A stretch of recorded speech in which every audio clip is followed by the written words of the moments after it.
Olá e bem-vindos ao Posto Emissor número 111. Hoje é dia 30 de junho de 2022 e nos nossos estúdios de Paço de Arcos recebemos a visita de alguém que está a 300 km de distância. Cantor e compositor, pensador e ilustrador, figura de culto e cabeça de cartaz de grandes festivais de verão. É uma honra voltar a tê-lo connosco no nosso Posto Emissor. Manel, bem-vindo de volta ao nosso podcast. Obrigado, bem-vindos de volta também a mim.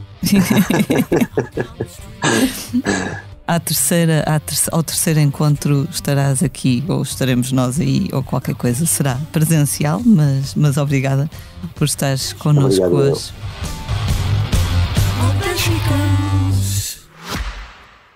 Francisco, é um prazer estar aqui consigo. Se descobre a si próprio como poeta? Essa é uma pergunta muito difícil de responder. Eu sou uma parte do braço que ele deixou para pôr em pé aquilo que ele Se queria. quiseres fazer um balanço da tua vida... Em contagem decrescente para os 50 anos do Expresso, Francisco Pinto Balsemão entrevista 50 personalidades ao longo de 2022. Não perca o podcast Deixar um Mundo Melhor, disponível em todas as plataformas e em expresso.pt. Deus é meu, eu sou o seu pai, ele é o meu cão, esse monstro que inventei não me sabe. Estás a meio de um verão quente, pelo menos no que diz respeito aos palcos, com muitos concertos na agenda, em várias frentes. Estás cheio de pica, ou para usar uma expressão muito portuguesa, muito engraçada, cheio de janica? Sim, essa do cheio de pica. Lembro-me uma vez que fui tocar ao Brasil no Mimo, houve intercâmbio, né? No Mimo festival, e fui entrevistado no ensaio de som por um jornal brasileiro, e em que me perguntaram como é que eu me sentia em relação ao festival, e disse: estou com uma pica do caralho. Pronto, e pica no Brasil, sabem o que é que quer dizer? Tem uma cedilha, não é? Ok. Pronto, e ele foi publicado assim, tipo, como um autoelogio, estás a perceber? Ganhaste alguns fãs nessa altura. Mas sim, e sou capaz de ter, sim, ou então alguns acharam assim, com que ladra não mora. Mas pronto, mas sim, estou com pica, sim, tem sido muitos concertos. Por um lado isso também dá uma confiança fixe, uma rodagem fixe, porque, como nós estávamos a falar há bocado antes da entrevista, desde que isto começou, acho que senti de forma transversal no mundo da música, desde os músicos aos produtores, aos técnicos, aos agentes, a tudo, de facto um voltar a aprender um bocadinho os seus ofícios, e um surrealizar um bocado o que é que são as nossas tarefas e tudo. Pronto, por de facto termos perdido um bocadinho o andamento e as rotinas, não é? E agora sinto que sim, que as coisas estão finalmente a encarrilar outra vez. Há bocadinho estavas a dizer que tiveste aquele momento de pensar, mas que profissão foi esta que eu escolhi, não é? Sim, isso acontece mais vezes, é engraçado. É uma cena muito engraçada, porque ainda há dias estava com o Kinorme agora é meu road manager no meu projeto a solo, e a gente, nós conhecemos há tantos anos, sabemos mesmo bem o que é que somos e o que é que sentimos, e sabemos da nossa vontade de tocar e de mostrar aquilo que fazemos, mas ao mesmo tempo esta profissão tem momentos assim um bocado ambivalentes, que é tipo o momento imediatamente antes de entrar no palco e aquele nervosismo. E às vezes, dependendo do dia e de como é que tu te sentes, e se estás mais cansado ou menos cansado, e às vezes aquela sensação de não estares assim nervoso e não te apetecer entrar, não te apetecer fazer aquilo naquele momento, porque é a maneira de reagir ao nervosismo, um bocado aquela vontade de fugir. Eu estava-lhe a dizer no camarim: opá, estou aqui, vou entrar agora, estou aqui com aquela sensação assim, sei lá, meu, apetecia-me, e ele estar em casa a ver o AXN. Eu, isso. Pronto. Naquele momento dá assim uma vontade de fugir, tipo assim, pá, eu vou agora ali assim, tipo, de repente, estás a ver, entrar nesta cena bué emocional e assim, bué estranha às vezes, estás a ver? Acho que toda a gente, mesmo em profissões com menos exposição, digamos, toda a gente tem esse momento de tenho uma coisa muito importante para fazer hoje. E se eu não fosse? O que é que acontecia, não é? Exato. Num universo paralelo, isso. o que é que... Sim, e qualquer coisa parece super fixe, estás a ver? Arrumar a casa é uma cena incrível, né? Qualquer coisa fixe, né? Tinha uma amiga que em vez... Exato, tinha uma amiga que em vez de estudar ia passar a ferro. A mim já me parece um bocado extremo isso, mas em todo o caso. Sim, acho que há momentos em que eu não me importava nada de passar a ferro. Sim, uma das coisas que eu mais gosto de fazer, mas às vezes sobe a cotação na bolsa, sem dúvida. Exato. Neste momento estás a trabalhar com pelo menos 3 identidades, 3 heterónimos, por assim dizer, Ornatos, Pluto, a solo. Consegues alternar bem entre estes 3 registros que, apesar de tudo, têm as suas particularidades e diferenças? Sim, eu acho que até é fixe porque te retira um bocado aquela sensação de que estás sempre a fazer a mesma coisa e essa vontade de inventares, porque dá-te aquela sensação de precisamente de procurar coisas diferentes em sítios diferentes. Há uma parte que para mim é a parte mais difícil, que é a questão das letras, não é? Porque são muitas letras diferentes. E eu nunca escolhi ler as letras em palco, percebo e acho fixe, acho uma solução fixe e tal, mas sei que como sou assim um bocado obsessivo, nunca as iria ter como um apoio, iria estar sempre a olhar se tivesse, então optei por nunca o fazer, então tenho que as ter todas bem decoradas e é uma das razões pelas quais eu às vezes fico mais nervoso, tem muito a ver com isso, são muitas palavras e depois mudo de projetos e são mais uma catrefada delas e mudo de projetos e são mais uma catrefada delas, e pronto, essa é aquela parte mais estranha, não é? Para mim, mas de resto é uma, pronto, são ainda que às vezes haja pessoas em comum, mas tem muito a ver também, o meu agrado, digamos assim, tem muito a ver também com as equipas, porque tenho uma sorte tremenda com as equipas que tenho.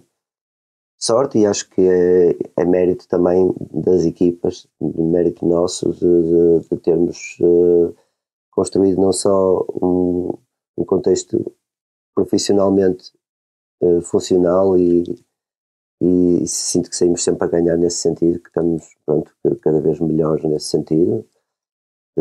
Mas também porque há uma camaradagem muito grande e chegar e ir para um concerto, tenho aquele momento que é do concerto, que é o momento mais pequenino, né? Que é aquela hora e meia, e de resto há um dia inteiro com as pessoas, né? Portanto isso é o grosso do nosso trabalho e pronto, isso para além de tudo o resto é sempre fixe.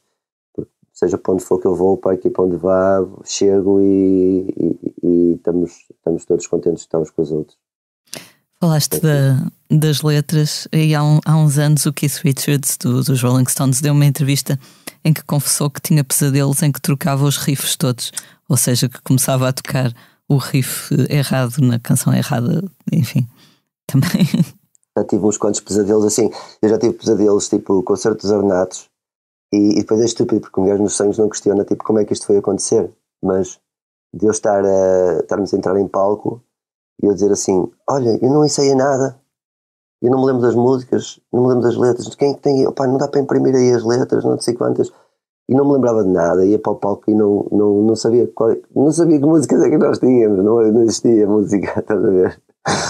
E eu tinha, curiosamente, quando era puto, muito antes de pensar em ir para a música, até porque eu já comecei na música para aos 15, 16, e era putozito e tinha um pesadelo que era estar em cima de um palco, só, tipo, sem saber o que é que ia fazer. Era um pesadelo premonitório, no fundo, não é?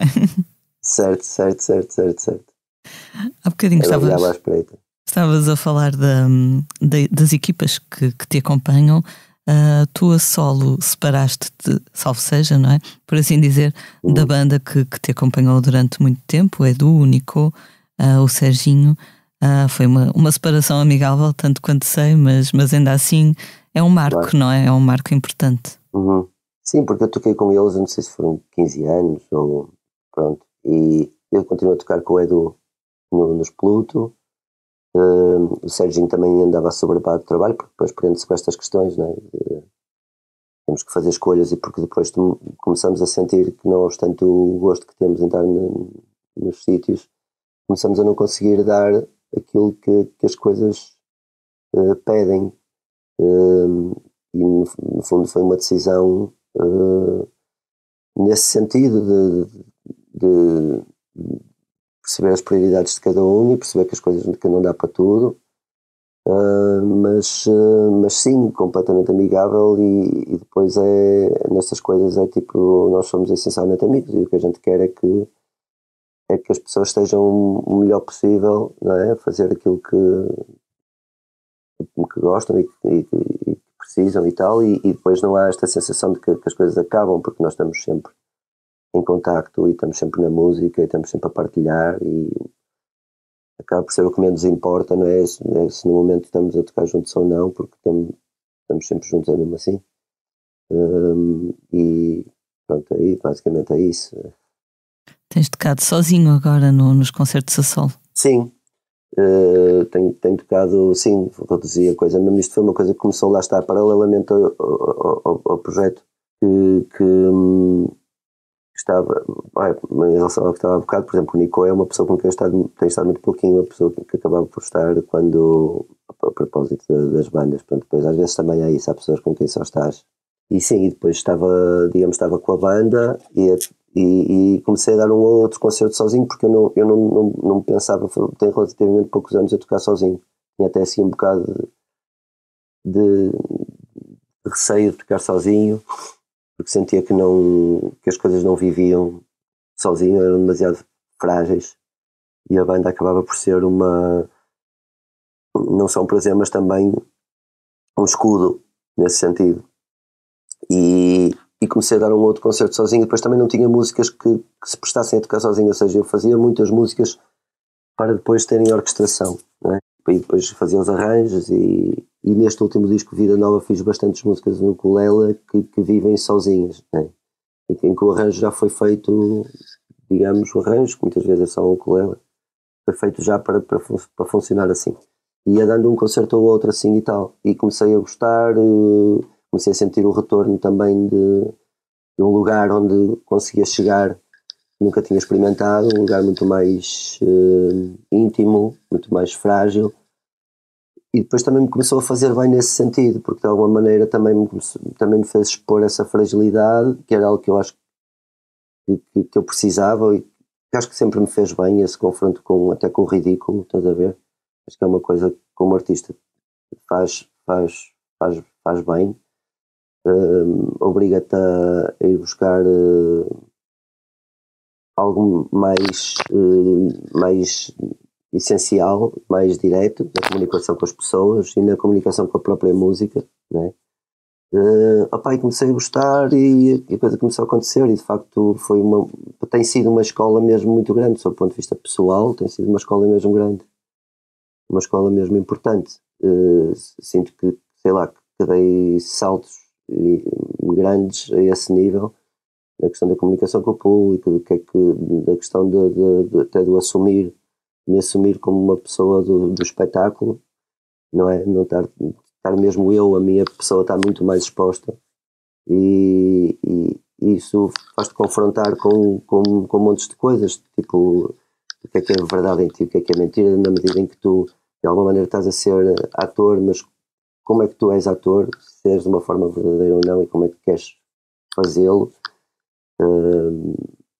A própria ideia do humor e tudo isso, eu nunca gostei de planear as coisas que dizia e tal, e ao mesmo tempo também aquela sensação de que nunca ias ter nada para dizer, mas lá está, uma vez construindo essa entrega genuína com o público, as coisas vão aparecendo, não é? E há sempre essa vertigem, e acho que o segredo é um bocadinho partilhar essa vertigem, não te defenderes dessa vertigem. Pelo menos para mim tem sido um bocadinho isso. Engraçado falares dessa questão do confronto com o ridículo.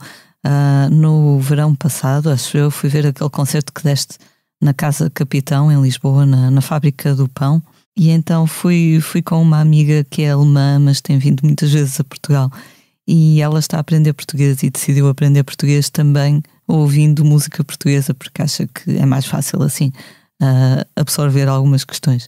E ela quis ir ver o teu concerto, e depois eu no final, com grande ansiedade, perguntei o que é que ela tinha achado, e ela disse que tinha gostado muito, mas achei piada, porque a primeira coisa que ela comentou era algo que eu não estava à espera. Foi: ele é muito bom músico, toca muito bem, é muito bom instrumentista. A sério? É verdade. Estás a brincar? Não estou a brincar. Essa nunca ninguém me tinha dito. Estás a ver? É preciso vir alguém de fora. Já viste? Que não perceba nada do assunto. Estou a brincar. Não, por acaso acho que ela até toca, por isso daí eu ter valorizado o comentário. Mas pronto, se calhar aquilo que às vezes pensamos sim. Que é um confronto com o ridículo, não é assim tão ridículo, não é? Até...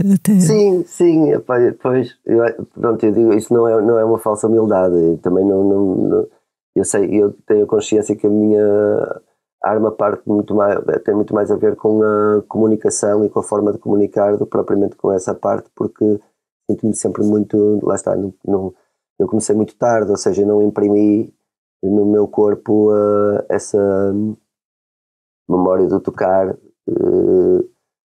ou seja, de forma a quase que não me lembrasse de não o saber. Eu lembro-me de não o saber, estás a entender? E depois, nesta coisa da arte, a gente acaba por investir sempre mais numas coisas que noutras. Eu investi sempre muito mais na parte da comunicação, da cena de sempre me senti mais uma pessoa a pensar do que propriamente a fazer, não é? A fazer, quer dizer, na parte da forma de executar e tudo isso na música. Mais um pensador que outra coisa, não é? E sempre, claro que a evolução, do seu ponto de vista da instrumentação e tudo, andou sempre a reboque e nunca investi tanto quanto gostaria, porque se fosse gostaria tê-lo-ia feito, mas quanto se calhar imaginaria que seria bom.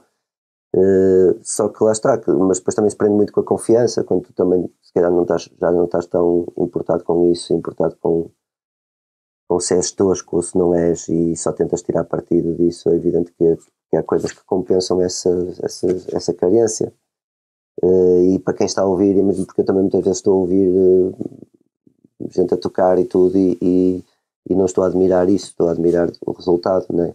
Claro. Connosco somos sempre um bocadinho mais duros, não é?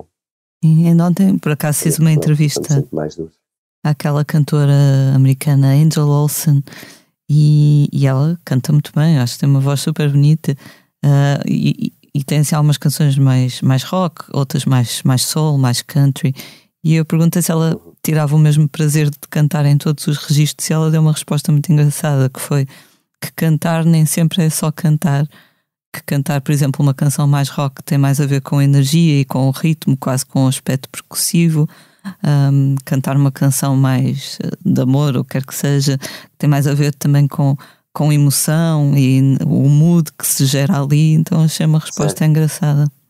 Sim, porque depois também o cantar, ainda dia estava a ter essa conversa também com outro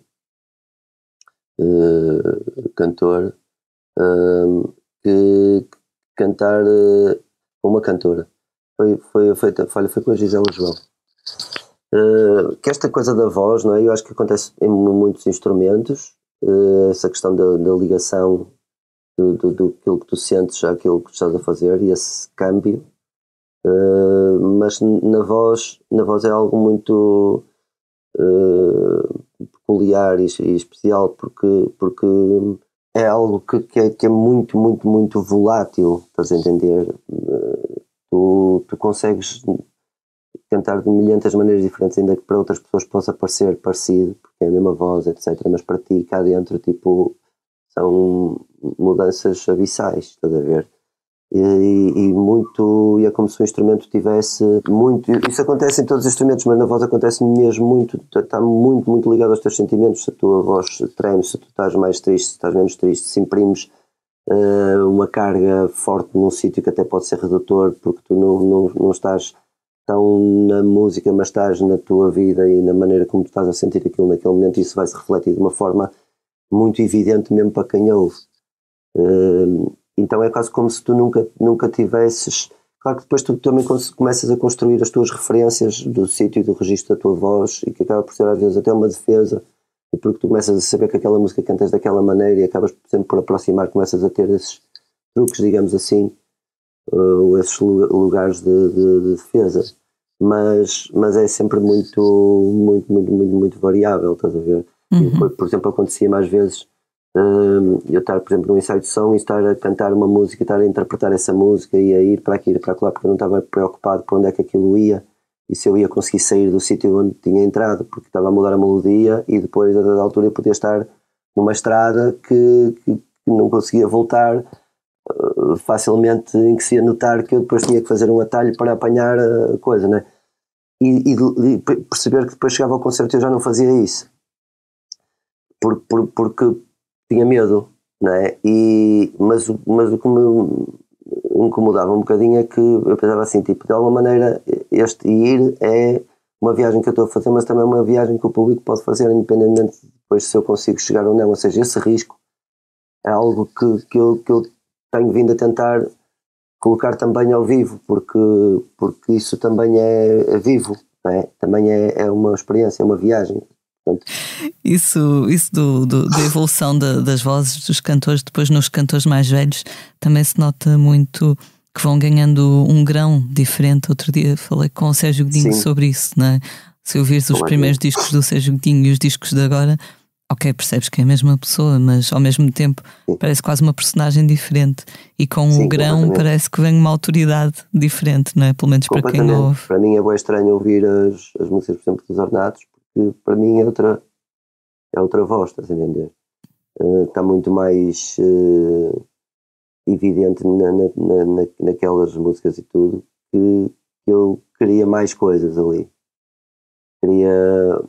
Queria coisas mais específicas, queria atingir determinadas coisas, queria ser determinadas coisas, não é? E se calhar agora estou muito mais preocupado em como é que eu ia dizer, em entrar em aproximar mais da que é a minha voz,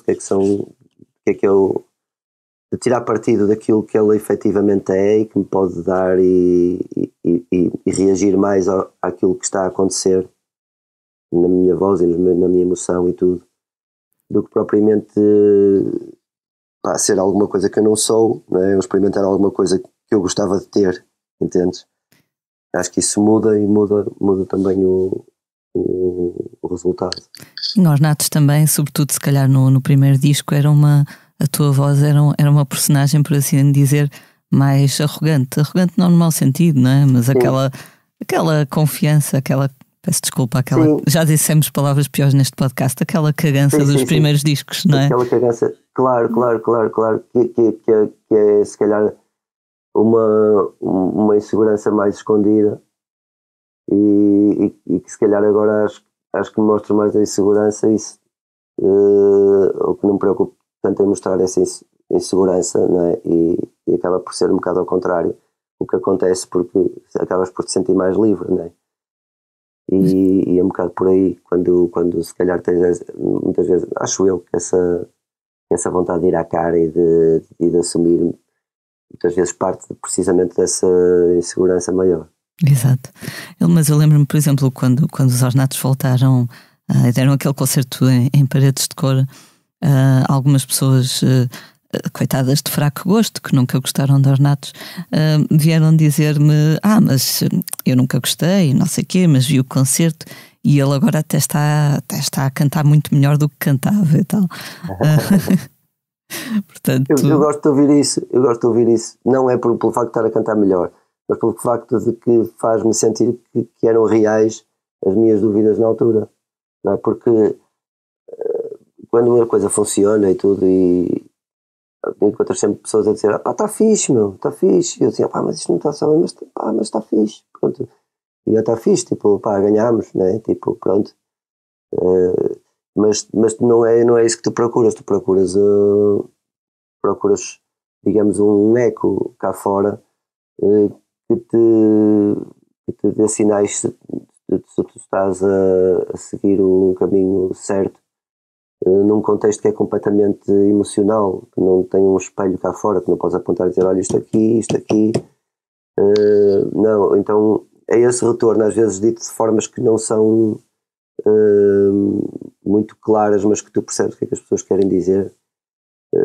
Como uma empregada minha que dizia de um quadro meu que eu tinha assim muito aberrante, que era meu para ser aberrante, e ela dizia assim, menina, este quadro é tão feio que até é bonito. E são esses sinais que te mostram um bocado o que é que tu estás a fazer e o retorno do que estás a fazer nas pessoas. A sinceridade é sempre uma tarefa muito, muito ingrata, porque tu, com boas intenções, não és sincero para não magoar a pessoa e estás a ser bem condescendente e não estás a ajudar nada. Mas ao mesmo tempo também, quando és muito sincero e muito bruto, podes magoar as pessoas. Então digamos que é uma arte, né? A sinceridade é uma arte. Quando olho para trás, sinto que toda a porrada que levei foi mesmo boa, percebes? Porque no fundo me fez crescer mais rápido, né? E eu sinto que acabei por crescer nesse sentido muito lento. Também acho que a questão da voz é algo que é muito ainda... Ou seja, ainda estava a falar disso um amigo, o Pedro Nascimento, o meu manager, estava-me a dizer isso, que não há muito tipo produtor de voz. Há produtores, não é? Produtor de voz, não é? Porque é algo mesmo bem específico, não é? Quase como alguém que está... É quase como um psicólogo, às vezes em estúdio, às vezes tem que ser quase um psicólogo, estás a ver? Isto é transversal a todos os músicos, mas na voz é algo muito, muito, muito, muito específico. Eu gosto muito de fazer esse trabalho, porque percebo muito bem quais são as angústias do outro lado. E às vezes são desbloqueios, estás a ver? Tu tens vícios de pensar e constróis coisas na tua cabeça, e às vezes há alguém que está de fora que percebe bem essa coisa e que põe-te a ver de outro sítio. E tu não é porque não querias ver, é porque não consegues mesmo ver. Então de repente vês de outro sítio e a diferença é mínima, mas tipo faz todo sentido, como uma história que eu acho que já contei várias vezes, mas de ter dado um concerto dos Ornatos.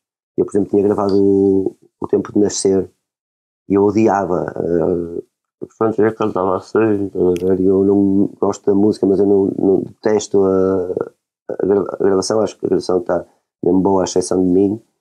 O solo do Marito, do saxofone é genial. Tem coisas que eu adoro, mas odeio a minha maneira de cantar ali. Pronto. E nunca ninguém me disse assim, estás a cantar assim, estás a ver? Mas houve um gajo num concerto, eu gostava de saber, me lembrar quem foi, porque sei lá, porque é daquelas, foi uma pessoa importante na minha vida. Ele escreveu uma notícia no jornal em que dizia que parecia que eu cantava com uma batata quente na boca. Eu sei responder-te a essa dúvida, mas continua no final. Sabes que eu fiz, altamente. Foi o meu editor. Pronto, aquilo no momento magoou-me porque o canal por onde as coisas entram é o ego, não é? É por essa porta que as coisas entram, não é? Mas ao mesmo tempo, e acho que quase no mesmo momento, senti uma sensação ambivalente desse magoar, que não era magoar naquele sentido, o gajo está-me a dizer isto, era magoar tipo, sempre é verdade. Mas foi nessa questão assim, tipo assim, não sou eu só que tripo com esta merda, há mais gente a ver, ou seja, eu não estou maluquinho, não é? E a partir desse momento tu ganhas coragem de mudar as coisas porque elas tornam-se bastante mais concretas, e então tipo, bora destruir esta merda. Sabes que é engraçado, eu lembro perfeitamente dessa crítica. Acho que foi um concerto dos Ornatos numa festa académica em Lisboa, e eu na altura era apenas uma leitora do jornal e fiquei muito ofendida com esse parecer das batatas, mas lembro-me que uma amiga que foi comigo riu-se e também era fã, mas teve outro sentido de humor em relação a isso. Mas agora lembro-me também sabes, a Billie Eilish, a cantora, vi uma vez uma entrevista dela e ela na altura tinha pai uns 17 anos e achei que ela tem uma maturidade incrível. Eu nunca com essa idade pensaria uma coisa tão tão bem estruturada, que foi perguntaram-lhe quais eram as críticas que mais a magoavam ou incomodavam. E ela disse: as únicas críticas que me incomodam são aquelas que eu sei que no fundo são verdade.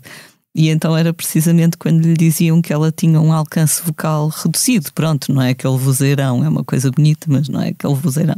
Acaba por ser uma voz pequenina, entre aspas, não é? E então achei super engraçado ela dizer que só ficava incomodada quando sabia que no fundo era verdade. No fundo era verdade, pois é isso. Mas pronto. Mas ao mesmo tempo tu não queres viver na mentira, se procuras mesmo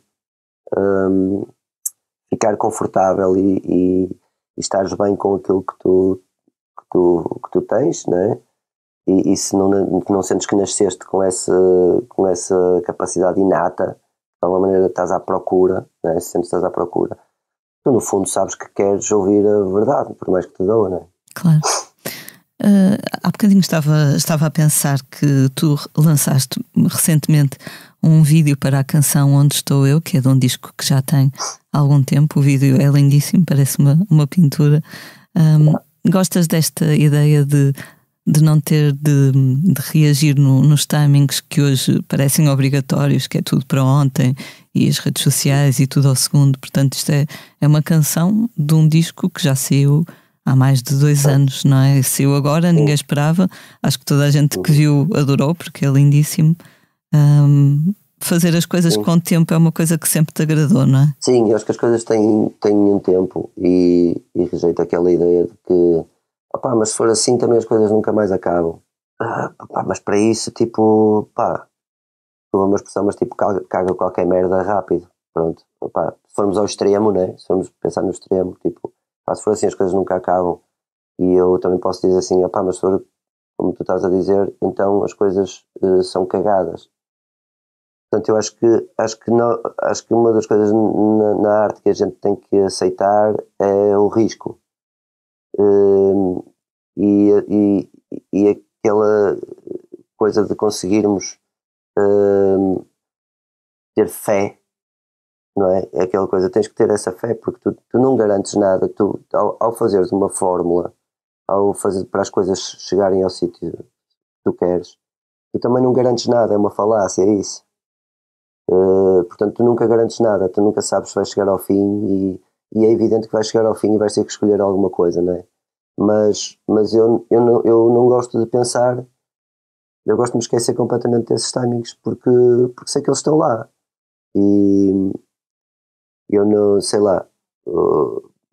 Pronto, neste caso, por exemplo, do vídeo da Joana Brandão, de Onde Estou Eu disse-lhe mesmo, tipo, olha, ela disse que gostava de fazer uma coisa com uma música minha, eu disse que também gostava muito que ela fizesse e que podia escolher uma música qualquer, de qualquer altura, porque acho que nestas coisas, não sei, eu não gosto daquela ideia do disco sai para o Natal, ou tem que se pôr cartaz, ou tem que se pôr nas coisas tal, ou não sei o quê.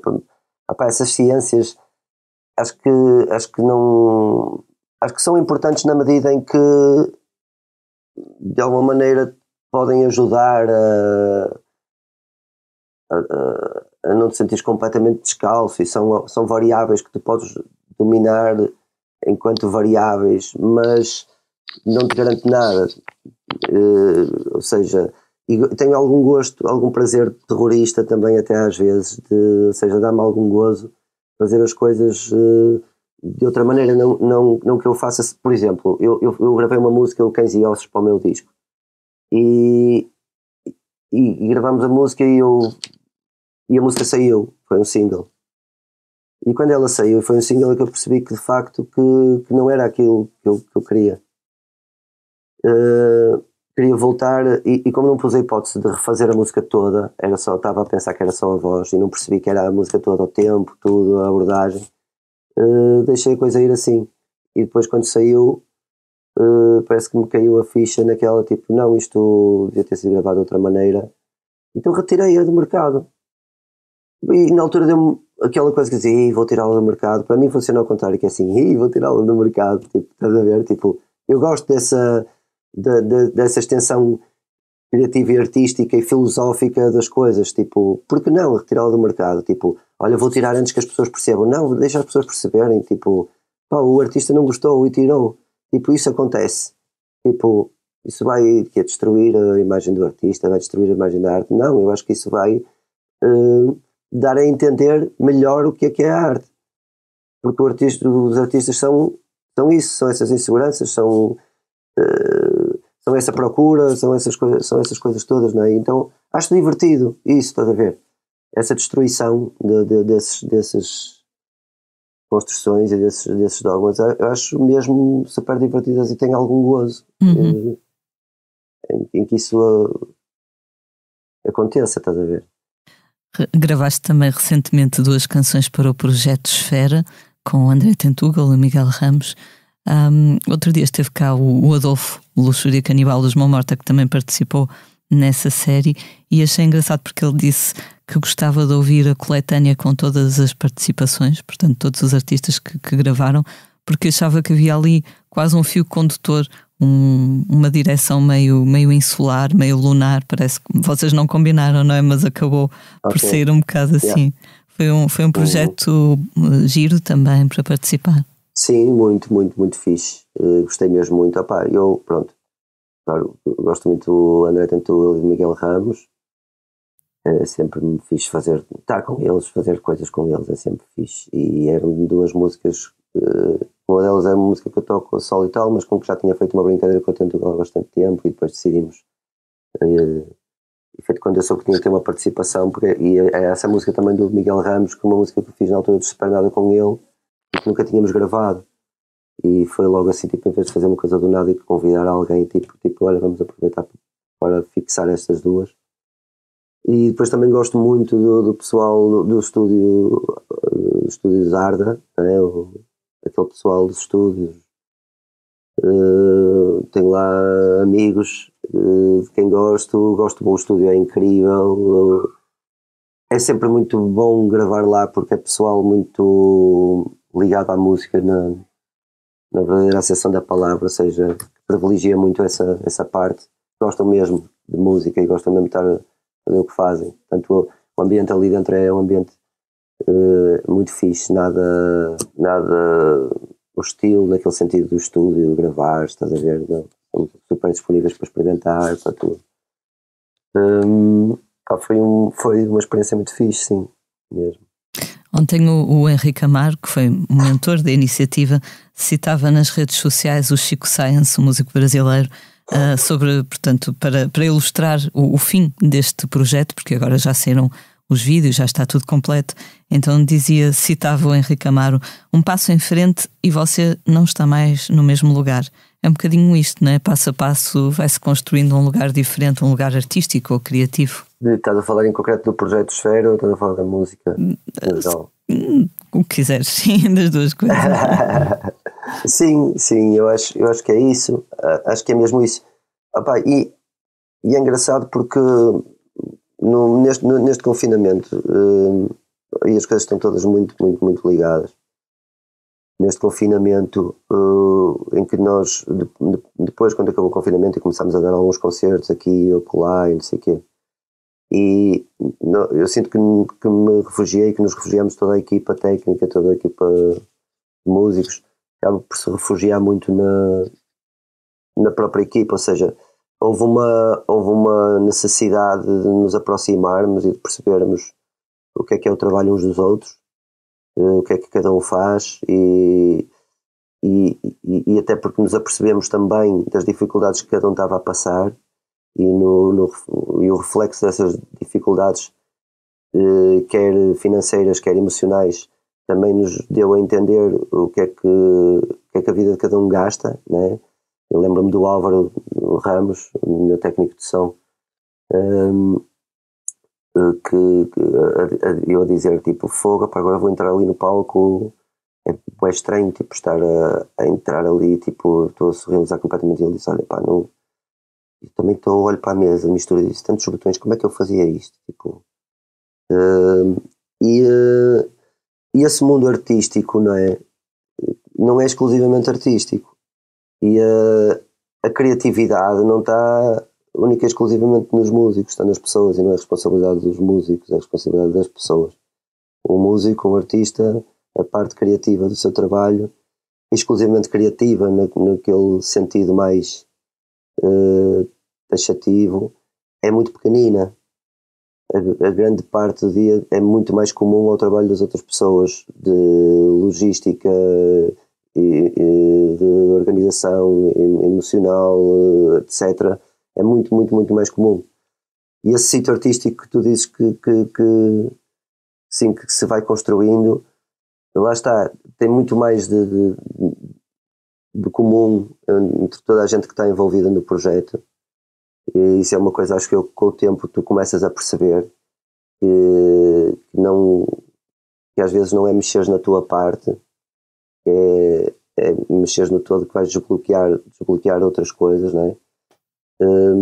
E acho que esse sítio artístico, passo a passo, que o Henrique Amaro diz, passo a passo se vai construindo, acho que tem muito a ver com isso. Acho que tem a ver com a capacidade de determinada coisa que tu fazes, não é? De criares uma bolha, não é? De criares um novo corpo que funcione, estás a ver? E que tenha um determinado resultado, porque depois o artista fecha a porta no fim. O artista vai para cima do palco e fecha a porta. Mas eu dizia isso há tempos num concerto, e que é uma coisa, e que é mesmo verdade, estás a ver? Que às vezes as pessoas não têm essa consciência. Tipo, tu chegares a um auditório, encontrares uma equipa cansada e antipática, né? Muitas vezes porque estão fartos de trabalhar naquele dia e ainda vão ter que fazer mais uma coisa, e se calhar estão a ser mal pagos ou estão a fazer horas extra e tu não sabes, e chegas, só vês gajos antipáticos e ficas lixado com eles, e depois, quer dizer, toda uma... ou então chegas a um sítio em que as pessoas já têm mais consciência que estamos todos no mesmo barco e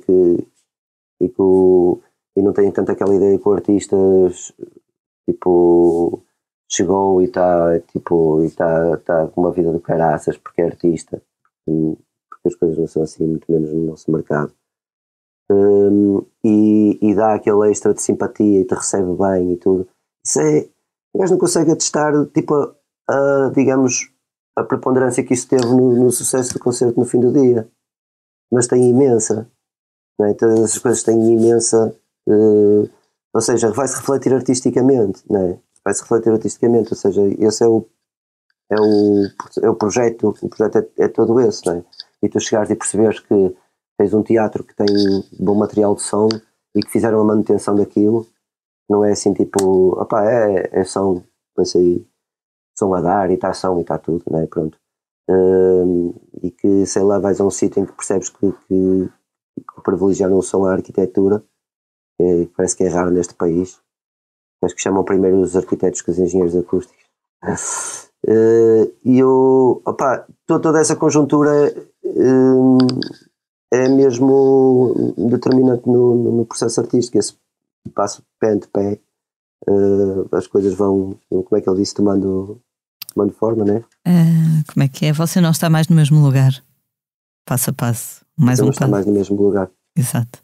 Pronto, a imagem que me dá, sendo ambíguo à tua pergunta, é por aí, é sentir que todo esse trabalho se tem feito nas equipas e tudo isso, pelo menos falo por mim, e é o meu orgulho, digamos assim, o meu orgulho profissional neste momento é esse, é sentir que nós chegamos aos sítios, cumprimos com os nossos horários, cumprimos com o respeito por toda a gente, com perceber o que é que toda a gente precisa, que as pessoas sentem que há uma justiça na cena dos pagamentos, que as pessoas estão bem, que há liberdade para dizer caso não esteja, que as pessoas conseguem dizer, queixar-se daquilo que precisam, conseguem, e que depois chega e o concerto reflete tudo isso, o concerto ou o disco, lá está, como eu te falava do estúdio, sentiste à vontade no estúdio, diz para um sítio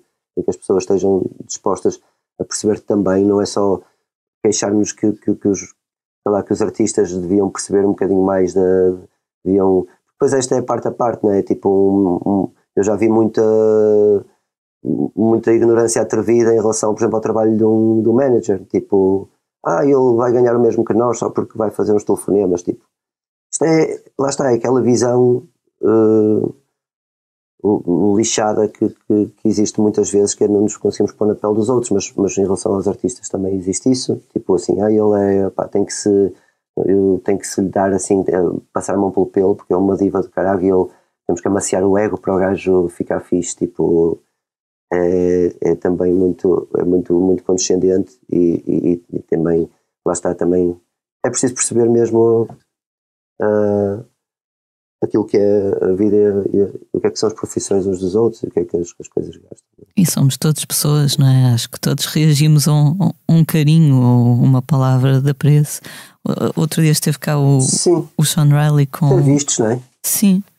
Esteve cá o Sean Riley com o Tiger Man, e acho que foi o Sean Riley, o Afonso, que disse que não mais importante, mas tão importante como saber tocar ou o que quer que seja, era importante para ele tocar com pessoas que lhe dessem um abraço no fim do concerto e ele percebesse que era sincero, ou uma pessoa com quem pudessem estar à vontade, ou com quem fossem tomar um copo a seguir, do que com pessoas com quem não há essa ligação ou não há confiança. Não há essa ligação, claro, sim. E depois mesmo que tu estejas a tocar com alguém que não conheces, mas que sentes esse respeito, não é? Sentes essa empatia, não é? Exato. Porque também já toquei com pessoas que conheço menos, mas haver essa empatia. Se eu chego a um sítio de um festival, eu não conheço aquela equipa técnica, não é? Claro. Mas se eu vou cumprimentar o pessoal e eles me recebem com um sorriso e olham para mim, não é? E de repente eu percebo que eles estão ali e que vamos começar a trabalhar juntos, é uma coisa. Quando sinto que de alguma maneira essa barreira é logo quebrada, porque essas pessoas se colocaram num sítio tipo à parte, tipo nós estamos aqui a fazer o nosso trabalho e não há essa disponibilidade. Pronto, lá está, tu não precisas de conhecer para perceber quando chegas que estamos todos no mesmo barco, não é? Eu, acima de tudo, acho que é isso. Claro. Recentemente tocaste com os Ornatos no North Music Festival, vais tocar depois no Calorama em setembro. Sentes que há gerações que ainda estão a descobrir e a apaixonar-se, no fundo, pelas canções dos Ornatos, quase 3 décadas depois de vocês se terem juntado? Sim, eu sinto que sim. Não consigo achar que isso é eterno, nunca, mas tem-me surpreendido a longevidade. Porque, sei lá, também já tenho percebido, eu dou-me com muita gente e dou-me com gente mais velha, dou-me com gente muito mais nova e tenho conhecido muita gente que não conhecia Ornatos, estás a entender? Ou seja, é muito fácil isso acontecer, é muito fácil não conhecer chutes hoje em dia, é muito fácil porque como é fácil conhecer, não é? Eu acho que acontece muitas vezes, os pais passam aos filhos, os filhos passam, mas tipo, há cada vez mais música, não é? E se alguém vier chegar à minha beira e disser que não conhece o Elvis, eu não vou dizer, não conhece o Elvis, tipo, que ignorante, tipo, as coisas passam e mudam, estás a ver? Tenho-me apercebido um bocadinho disso, até da minha própria idade, dessa questão, tipo, o Elton John e o David Bowie e todos esses gajos que para mim eram instituições, não é? De repente, não é? São outra coisa, estás a entender? E já estão naquele lugar são conhecidos por aqueles gajos que são interessados em saber o que é que se fez lá para trás. Uhum. Porque hoje em dia temos novos Elvis e novos Michael Jackson, estás a ver? Sim. E tem-me surpreendido, claro. Eu acho que consigo sempre encaixar essa coisa num nicho maior que seja, que eu não tenho a noção, mas é o que é, né? Consigo surpreender-me sim com a longevidade de facto da mensagem dos Ornatos, conseguir ainda ter esse palco atual, estás a ver? De tocar campainhas na vida de alguém tão novo, não é? Acho que também há muita coisa ali que é transversal.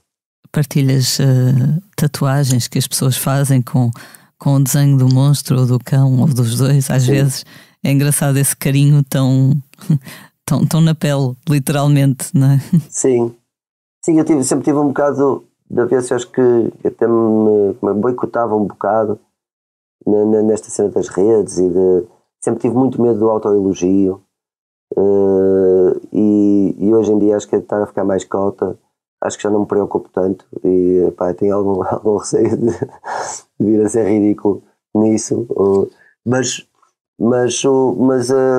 de facto estou diferente um bocadinho nisso porque também me comovo mais com algumas coisas, também sei lá.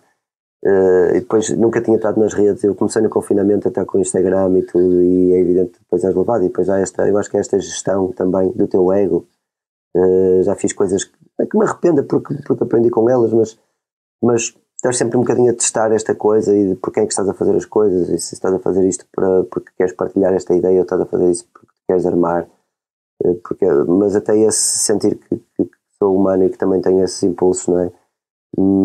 Também me começou a irritar mais, se calhar, esse excesso de zelo em relação a mim próprio, e tentar um balanço disso, tipo, quem és tu, para não ser vaidoso. É um bocado ao contrário. E pronto, e é evidente que sinto vaidade muitas vezes em certas coisas e apetece-me partilhar as coisas, e faço um bocadinho faço essa gestão. Pronto. É claro que estes concertos, estes regressos só existem porque vocês são amigos, não é? Não te imaginas a fazer concertos com ornatos quando tiverem de viajar cada um no seu avião privado, como certas e determinadas bandas veteranas? Não mesmo, porque acho que não me vou conseguir fazer rir como eles. Exato. Não me vou fazer rir a mim próprio. Outro pedaço de passado que se tornou presente este ano foram os Pluto. Eu vi o concerto nos Maus Hábitos, no Porto, em janeiro. Como diria a juventude, foi brutal, não é? Tem sido bom voltar a tocar estas canções. Sim, tem sido surpreendentemente bom, porque eu acho que deixou de ser tocar as canções, quase no momento acaba por ser, e é engraçado que em determinados momentos diferentes da minha vida, músicas que eu achava que já não tinham nada a ver comigo, foram compostas na adolescência, de repente voltavam a tocar de outra maneira em certas coisas, quase como se fosse eu, as letras em particular, quase como se fosse eu a falar comigo no passado, e a mostrar-me coisas que me esqueci de ouvir e pensar, e coisas que se calhar tu, por mais que as digas, vais sempre precisar de as voltar a perceber. Isso foi muito engraçado, mas muitas das vezes já não se prende com tocar as canções, prende-se com a maneira como as tocas e prende-se com a energia que nós conseguimos juntos. E depois é uma coisa que eu acho que é muito bonita, que na altura em que nos separámos éramos outras pessoas e tínhamos muita inquietude pessoal à mistura, ou seja, havia um certo individualismo inevitável, não que o quiséssemos, mas se calhar estávamos mais preocupados com o que é que nós estávamos a ser individualmente do que propriamente com o que estava ali a acontecer em conjunto. E mesmo o carinho que temos uns pelos outros, a competitividade que existe em determinadas idades, e tu perceberes que quando somos mais velhos já não nos interessa tanto essa competitividade, porque também de alguma maneira percebemos que a outra pessoa estar bem vai-te fazer estar melhor, tu precisas daquela pessoa bem na tua vida, então é quase como um mutualismo, ou seja, as coisas parece que mudam um bocadinho, tipo, o sucesso já não é individual, já não te basta, não é? Tu precisas de partilhar aquilo e precisas de sentir que alimentaste todo o corpo, não é? E isso é uma coisa muito natural. Eu estou assim a racionalizar um bocadinho isso, mas é uma coisa natural. É quase como quando nós acabámos, as nossas conversas eram muito porque tu disseste aquilo, tu fizeste aquilo, e tu quando me disseste aquilo, quando fizeste não sei o quê. E houve uma altura em que eu, por exemplo, estava a falar pequeno numa conversa e dei por mim e ele a dizer-me assim: mas foi, vocês também, eu entendo que vocês também foram, às vezes era impossível de aturar. Ele, mas eu também não sei o quê. E a conversa de repente era diferente, era um bocado assim, tipo quase a livrar a nossa culpa que tínhamos de pronto, e ser de uma maneira natural, não sentires que vais ficar fragilizado porque tens dúvidas se outra pessoa te vai proteger ou não, ou vai usar aquilo como uma arma para te foder ainda mais. Não é? Já tens um bocado essa confiança que é uma coisa que acho que é natural pronto, com o tempo, não é? E estes concertos têm sido muito mais isso, acho eu. Ou seja, parece que de alguma maneira nós já perdemos muita daquela energia irreverente e adolescente e não sei o quê, não é? Mas eu sinto-nos mais próximos, ou pelo menos de outra forma tão próximos como no início, quando nos apaixonámos. Estás a entender o que eu quero dizer? Sim. E depois já todo um processo, estás a ver? E sinto que já não é a mesma coisa, não é essa paixão dessa forma, mas é é amor, se calhar. Exato. Se aguentou este tempo todo é amor.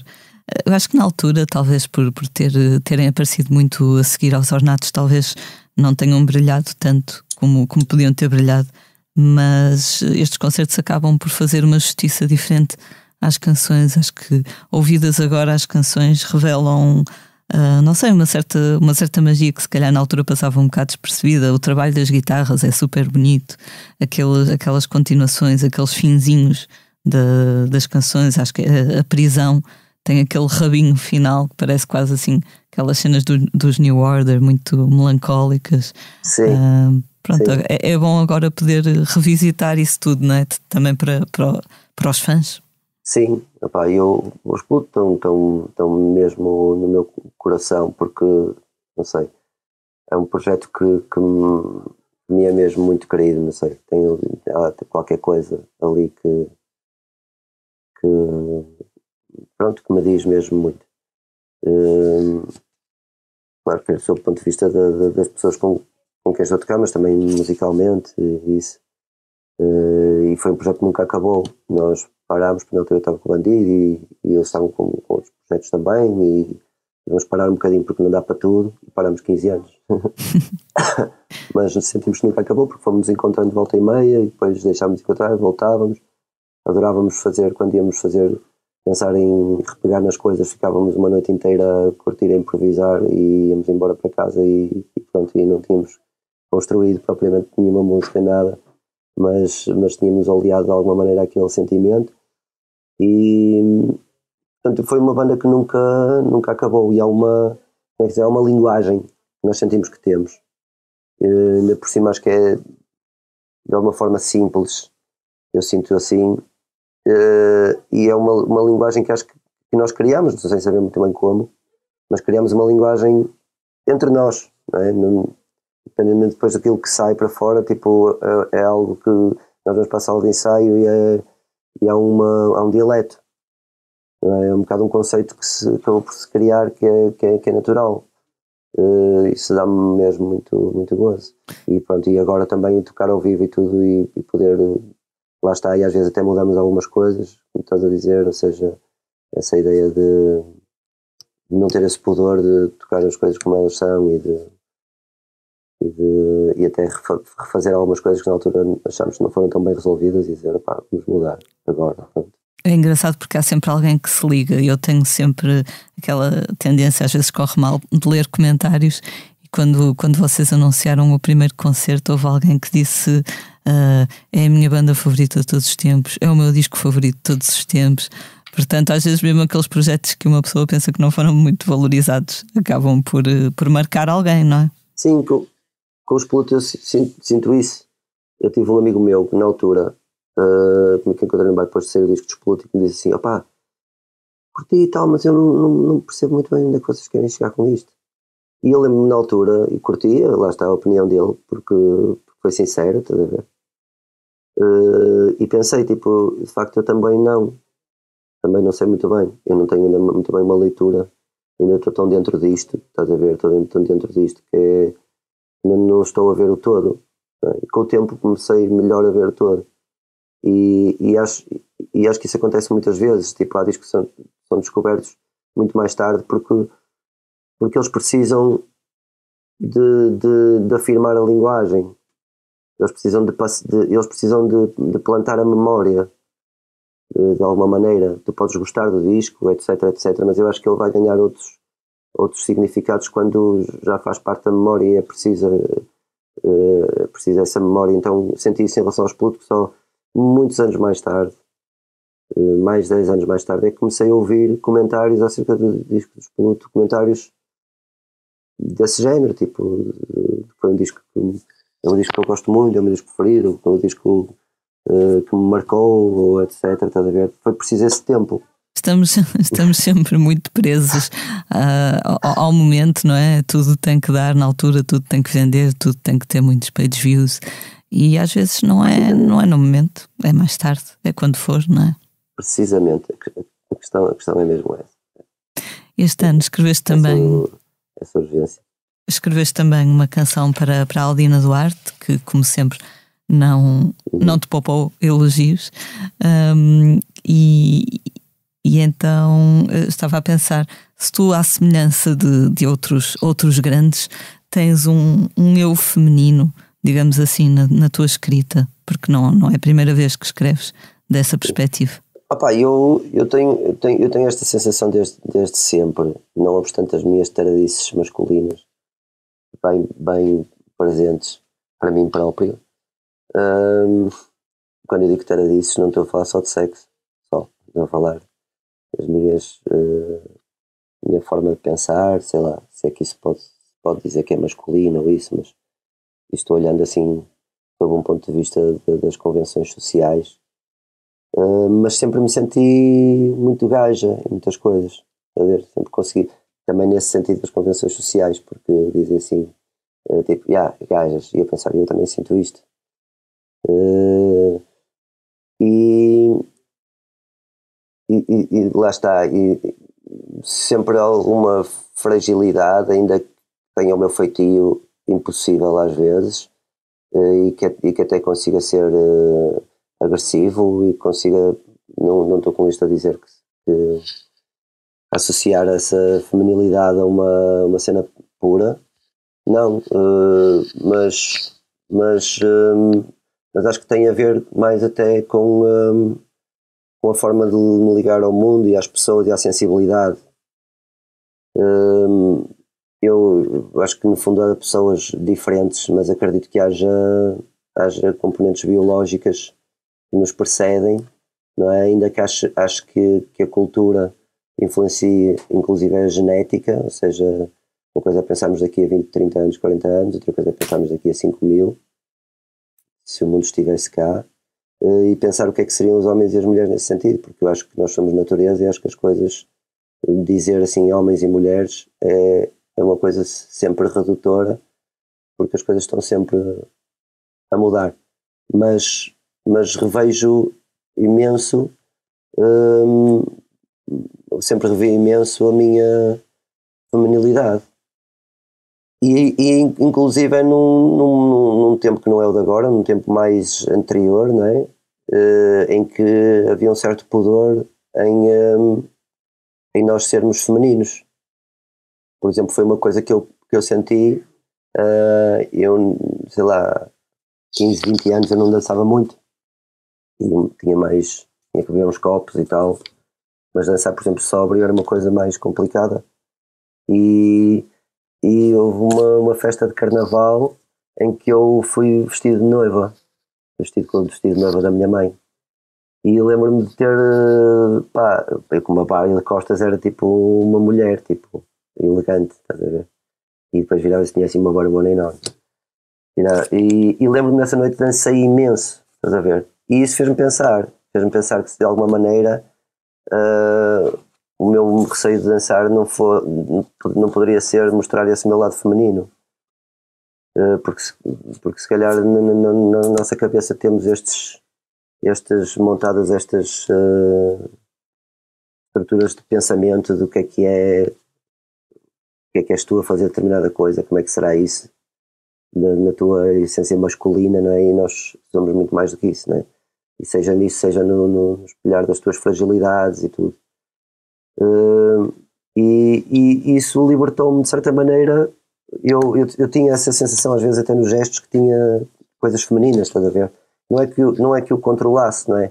Mas nós culturalmente podemos não ser machistas naquele sentido ativo da coisa, de defender coisas indefensáveis, mas somos uma reminiscência de uma cultura. A nossa cultura é isso. E nós não podemos renegar a nossa cultura, e não podemos ter vergonha da nossa cultura. Temos que querer melhorar, né? Claro. Querer ser melhores pessoas e tal, mas Acho que é um tiro no pé nós criarmos um estigma tão grande a ponto de uma pessoa ter vergonha de assumir as suas reminiscências de um passado machista, por exemplo. Não é? E eu preciso que as pessoas não tenham vergonha de o assumir, com medo que as vão achar machistas, porque em tudo há graus, não é? E eu acho que há uma diferença muito grande quando me dizem assim, mas tu és racista, tu és machista. E eu disse, eu penso tipo, com que baralho é que nós estamos a jogar, que isto é tudo uma questão semântica. Isso para ti, ser machista é achares que as mulheres não merecem igualdade de direitos, que uma mulher porque se veste mais descapotável está a legitimar a falta de respeito.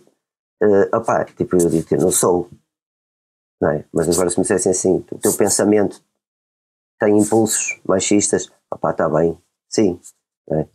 Portanto, e acho que no fundo nós acabamos por muitas vezes por bloquear esse lado feminino, ou as mulheres o lado masculino, não é? Como é, por exemplo, uma mulher que come não sei quantos gajos, não é? E que se calhar há 20 anos atrás eram os gajos que a comiam, não é? E, portanto, esse pudor que se calhar uma mulher tem em assumir isso, e hoje em dia felizmente as coisas acho que estão muito melhores, mesmo, embora acho que estejamos num momento em que está o pó todo no ar, e acho que tem que haver um esforço muito grande de parte a parte, não haver orgulho na discussão das coisas. No fundo era uma coisa que já te ocupava o pensamento, se calhar na altura do Monstro, não é? Tinhas a canção em que dizias, é tão bom ser mulher, descobrir quais são. Sim, é isso. Porque eu acho que é muito fácil a gente estar a jogar contra e não jogar com, não é? E é um bocado assustador para uma pessoa com uma sexualidade digamos comprometida, como era a sexualidade, acho eu, da maior parte das pessoas há 40, 50 anos atrás. Não digo refundida, mas digo comprometida, não é? Esta ideia falsa do respeito associado ao pudor sexual, todas essas coisas, toda essa condescendência também que havia em relação às mulheres e ao prazer da mulher, é muito, muito fácil essas coisas darem-te a sensação, criarem-te esse bloqueio de que tu não consegues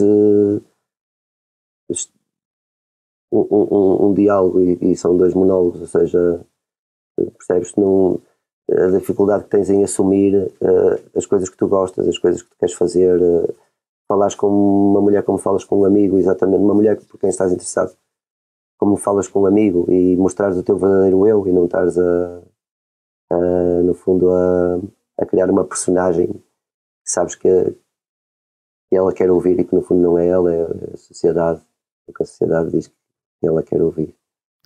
É extremamente condescendente, não é? Toda uma construção.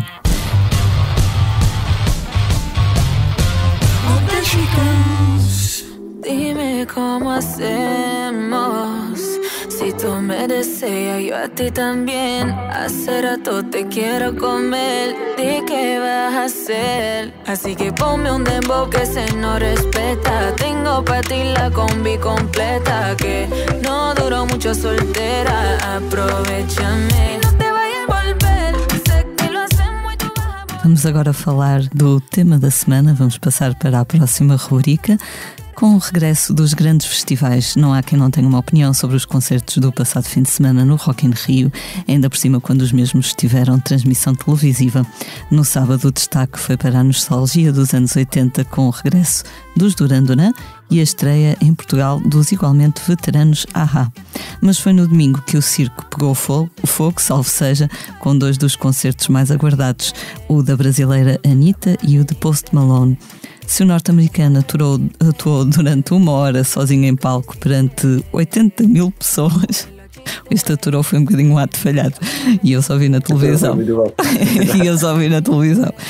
A Anitta A Anitta deu que falar por uma série de razões, desde o conteúdo erótico do seu espetáculo ao facto de, a certa altura, ter pegado numa bandeira de Espanha que um fã lhe passou para as mãos, um assunto que entreteve milhões de pessoas nas redes sociais. Desde então, os patriotas ficaram muito ofendidos.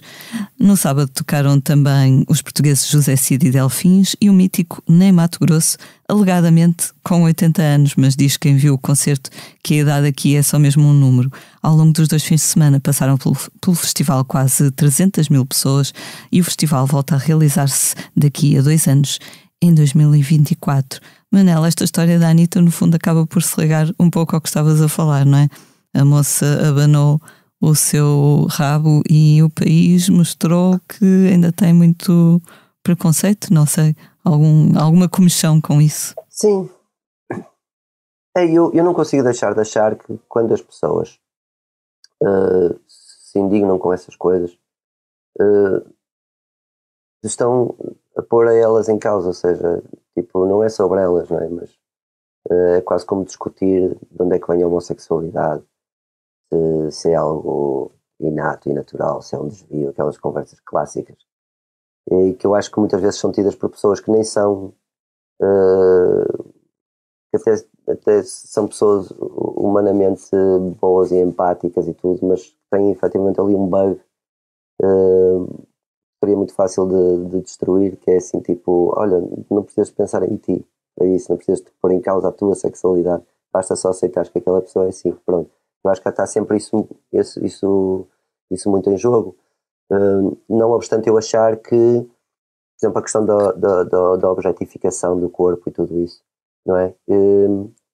Eu acho que, efetivamente, a responsabilidade dessa objetificação e do corpo da mulher e do homem não é só a objetificação, por exemplo, em concreto do corpo da mulher, não é só a responsabilidade do homem, é a responsabilidade também da mulher. Somos todos cúmplices de tudo o que acontece, não é? Agora, eu acho que há uma questão aqui, há uma conversa que a gente tem, que às vezes tem entre homens, que é tipo, não, isto, a maneira como esta gaja se vestiu, é evidente que ela quer que as pessoas sintam esse, que é declaradamente sexual, e é um limite muito ténue de facto, porque se aquela pessoa tivesse um corpo que te atraísse menos, o facto aquele decote também já não significava tanto para ti, portanto há ali alguma coisa que és tu que requerias. Mas efetivamente essa vontade também de ser atrativo e de ser isso, não é diferente do que eu ir cortar o cabelo e querer estar bonito e querer estar, quer dizer, são as nossas armas para sermos apetecíveis. Eu acho que isso não tem mal nenhum.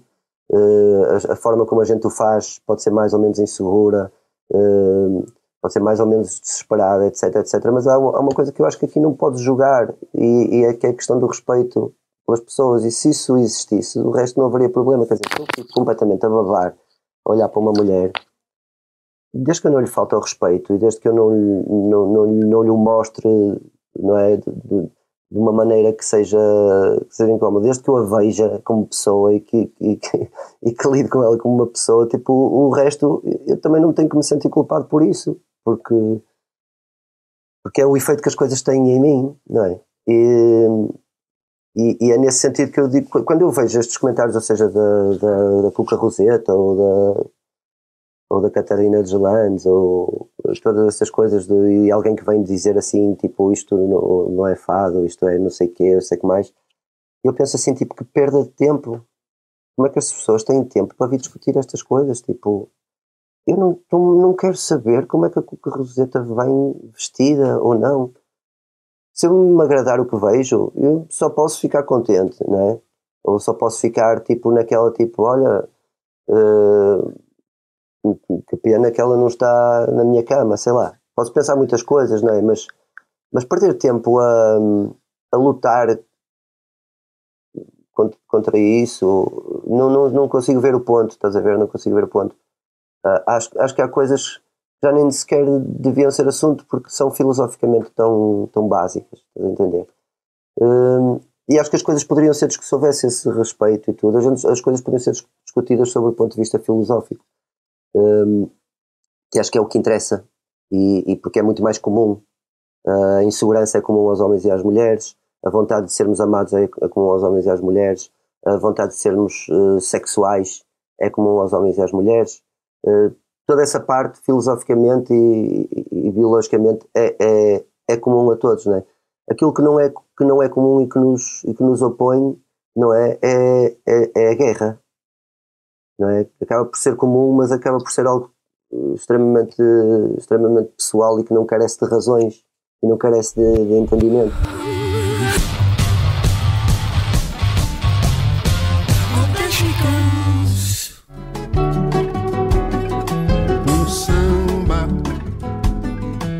Um samba, puxar um samba, que tal?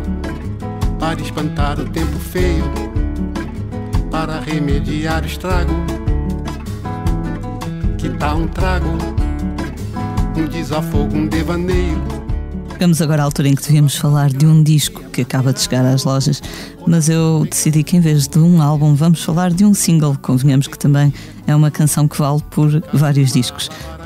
Falo de Que Tal um Samba, é o novo lançamento de Chico Buarque. 5 anos depois do último álbum, o músico brasileiro regressa com 3 minutos e meio de alegria e esperança, mas também de uma crítica bem mordaz. A canção foi gravada com outro histórico da música brasileira, Hamilton de Holanda, que aqui toca bandolim, e sugere, no fundo, que sambemos na face da adversidade. Isto com aquela poesia que só a Chico assiste. Infelizmente não vamos aqui ler a letra toda, ou felizmente, mas fica aqui um pequenino excerto. Fazer um filho, que tal? Para ver crescer, criar um filho num bom lugar, numa cidade legal, um filho com a pele escura, com formosura, bem brasileiro, que tal? Não com dinheiro, mas com a cultura. Esta parte, Manel, lembrei-me também, por isso escolhi esta canção. Esta parte do um filho não com dinheiro, mas com cultura, fez-me lembrar uma letra tua do Ninguém é quem queria ser, aquela parte do faltará dinheiro, faltará cultura. Achei engraçado. Sim. Não sei se já ouviste esta canção do Chico Buarque. Um amigo meu mandou-me e eu ainda não ouvi. Has de ouvir. Sim, eu quero ouvir, eu adoro Chico Buarque e ando com isso na lista das coisas para ouvir, sem dúvida. Esta canção é também o título da próxima digressão do Chico Buarque, que vai andar em turnê a partir de setembro no Brasil. Manel, imaginas-te nestas vidas aos 78 anos, que é a idade biológica do Chico Buarque? Me imagino. Eu acho que sim, acho que consigo imaginar. Eu penso sempre na minha vida quando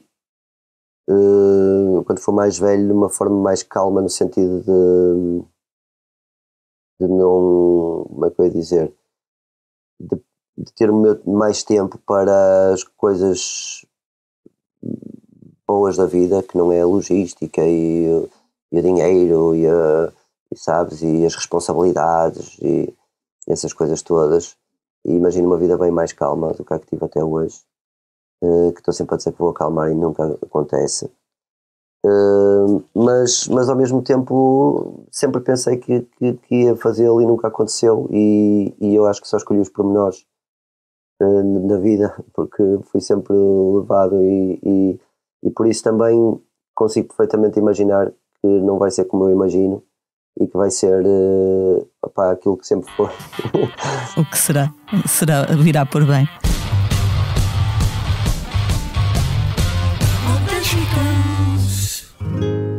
Não é coisa pouca de rio seco, todo vazio que se inventa, todas as espaçonaves do meu coração, planeta.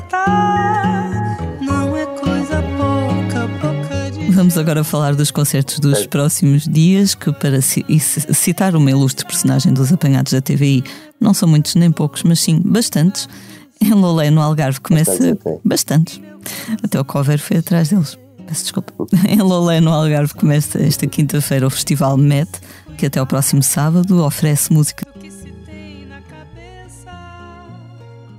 de vários continentes, distribuída por 4 palcos. Aline Frazão, Malu Magalhães, Maro, Bombino e Anthony B são apenas alguns dos confirmados. Também hoje, no Estádio Nacional de Oeiras, começa o VOA Heavy Rock Festival, com Megadeth na quinta-feira, Mastodon na sexta e Rise Against no sábado. Na sexta, começa em Lessa da Palmeira o Breeza Beach Party, dedicado à música eletrónica. No mesmo dia, arranca os Jardins do Marquês, em Oeiras, com Beach Boys logo na sexta-feira, Paulo Flores no domingo e Marisa Monte na terça-feira. No sábado, dia 2, começa em Cascais o EDP Cold Jazz, com o regresso de John Legend, e na próxima semana, mais precisamente na quarta-feira, dia 6, regressa o Nós Alive, que ao Passeio Marítimo de Algés levará largas dezenas de artistas. O nosso convidado Manuel Cruz toca no palco Heineken a 9 de julho, o mesmo dia do regresso dos The Weasel. Manel, estás entusiasmado com este regresso a um festival gigantesco? Opa, sim, não posso dizer que não estou entusiasmado com tocar, que estou. Eu sou-te sincero, a menina dos meus olhos são os filhos pequenos. É porque há um contacto com as pessoas mais íntimo. Mas sim, mas é super fixe e estou super feliz pelo regresso dos The Weasel, não só porque foi uma banda que me marcou na altura, porque, também pela minha grande amizade pelo Carlão e pelos membros, e pelo que sei que isto significa para eles, né? E estou muito contente que finalmente aconteça. O meu entusiasmo extra tem mais a ver com isso, e estar ali também nesse dia, isso sim. Poderás juntar-te a eles para um regresso a casa? Não creio. Eu foi uma coisa que eu disse logo ao Carlão, porque nós somos amigos e estamos à vontade, porque sabemos bem o que é que a casa gasta. Eu lembro-me que com os ornatos, nós ponderou-se a hipótese de ter convidados e tal, e sentimos tipo, quando íamos começar, sentimos assim tipo fogo, pá, não vamos convidar, não vamos, não sabemos muito bem porquê, mas acho que quanto maior é o circo que montas, não é? Mais responsabilidade tens, mais nervosismo tens, mais está em causa, não é? Então quisemos, aquilo já era tão inquietante que quisemos reduzir a coisa, e eu até me lembro de dizer isso ao Carlão, tipo, olha, pensarem em convites ou isso, esquece, tipo, não tem que ser, porque eu sei que isto é o vosso regresso e vocês poderão querer. Eu antecipei-me nessa questão, de não fosse essa eventualidade um constrangimento de não aceder à pertinência desse convite. Antecipei-me logo para pôr à vontade, no sentido que eu sei o que isso significa, e achar que é, quando há um regresso, que é bonito também reduzir essa coisa à essência, a essência do que é o projeto. Para se concentrarem no essencial, não é? Sim, eu não estou a dizer que eu estou aqui a cometer nenhuma confidência, isso é o que eu entendo da minha parte, e que acho que faz sentido, não é? No regresso numa banda. É a essência, não é? As canções e o público, no fundo.